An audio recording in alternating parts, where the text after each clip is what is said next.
हम सभी को एक ना एक दिन मरना है। 12 महीनों में से एक महीने में मरना है। हाँ, कोई हिरण्याक्ष या हिरण्यकश्यप की जाति के हो तो पुरुषोत्तम मास में ही मर सकते हैं भैया, 13वां महीना उनके लिए स्पेशल बनाया हो। जो 13वें महीने बनते होंगे, हमारे गुरुदेव उपास में कहते हैं कि जो 13वें महीने में मरते हैं उनकी 13वीं नहीं की जाती, मरे ही 13वें में। प्रेम से बोलिए राधे राधे।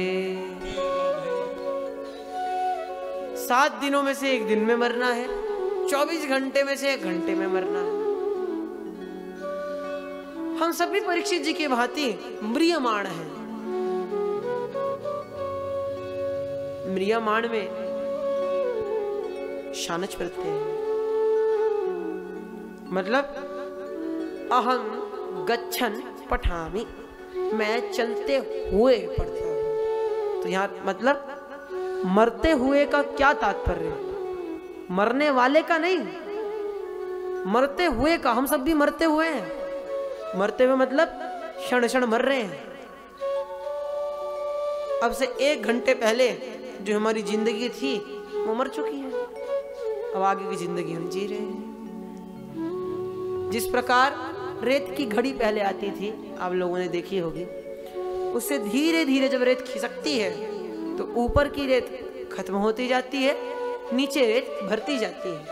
उसी प्रकार जो ऊपर की रेत है वो है हमारा जीवन जो चल रहा है, धीरे धीरे वो खत्म हो रहा है। हम सब जन्मदिन मनाते हैं खूब शौक से। अरे भैया, जन्मदिन के दिन उदास होना चाहिए ना कि खुश। क्या भैया, जीवन की 1 वर्ष और घट गया, ये वर्ष भी मौज मस्ती में खो दिया। लेकिन जन्मदिन के दिन वो लोग बड़े प्रसन्न होते हैं जो चाहते हैं ओहो भगवान से मिलने का 1 साल और खत्म हो गया, अब कुछ ही और साल बचे हैं जो हमारे प्रभु से भेंट होगी। ऐसा भाव तो किसी भक्त का ही हो सकता है।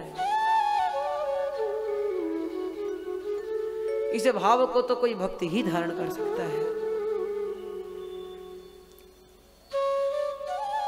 तो हम सब भी म्रियमाण हैं, मरते हुए हैं, मरने वाले हैं। हम सभी का क्या कर्तव्य है, हमें क्या करना चाहिए? कृपा कर गुरुदेव आप हमें ये प्रश्न का उत्तर दीजिए। सुखदेव जी ने जब परीक्षित जी के मुख से ये प्रश्न सुना, गदगद हो गए, कहने लगे, बड़े सुंदर शब्दों में कहते हैं, वरीयानीशते प्रश्न कृतो लोकहितं नृप आत्मवेद सम्मतः पुंसां श्रोतव्यादिषु यः परः। निद्रया ह्रियते नक्तं व्यवायेन च वावय दिवाचार्थे हया राजन् कुटुम्ब भरणेन वा।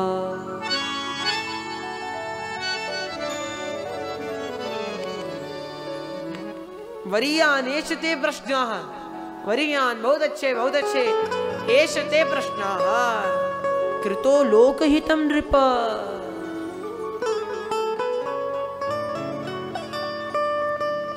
एषः प्रश्न लोकहितं कृतः।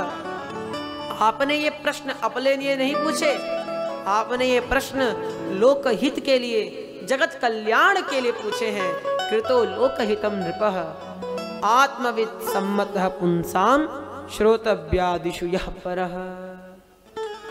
आत्मविद सम्मतः पुंसां श्रोतव्यादिषु यः परः। जो श्रोता हैं, अर्थात जो आपके इस प्रश्न का जीवन में भविष्य में कभी भी उत्तर सुनेंगे, उनका निस्संदेह जीवन के सारे प्रश्नों का उत्तर मिल जाएगा, कल्याण हो जाएगा।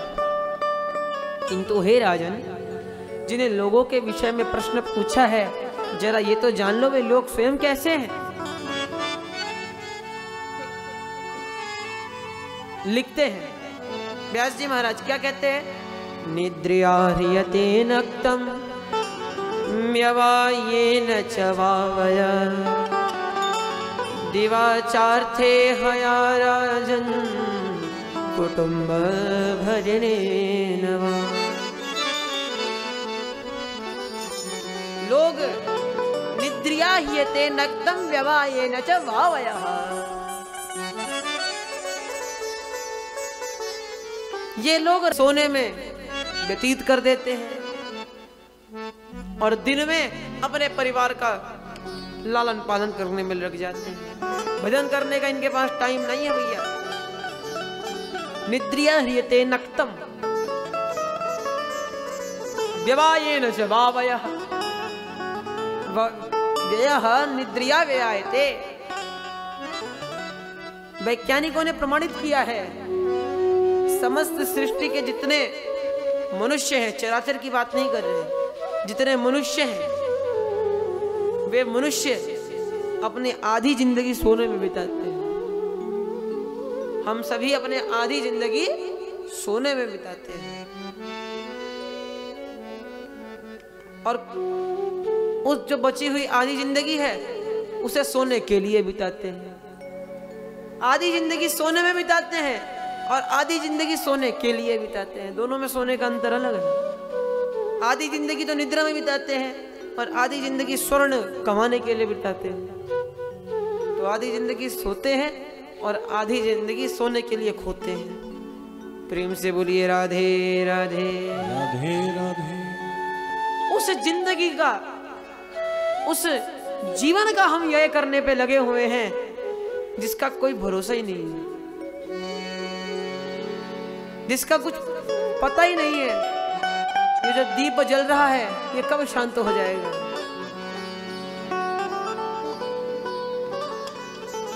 एक लेखक ने लिखा है, जिंदगी तो वह चित्र है बंधु जिसे कर्म रूपी रंग से सजाना पड़ता है। जिंदगी तो वह रंग है बंधु, वह चित्र है जिसे कर्म रूपी रंग से सजाना पड़ता है। एक दिन वह बनाने वाला तो मिट जाता है, लेकिन उसकी बनाई हुई तस्वीर को सदा सजाया ही जाता है। अर्थात जो ये जीवन है, इस जीवन को हम जैसे कर्म करेंगे, जैसे कर्म करेंगे उस प्रकार ही विभूषित होगा और उसी प्रकार से ये संसार में जाना भी जाएगा। क्योंकि ये जीवन में सदा याद रखिएगा कि इस जिंदगी कोई भरोसा नहीं।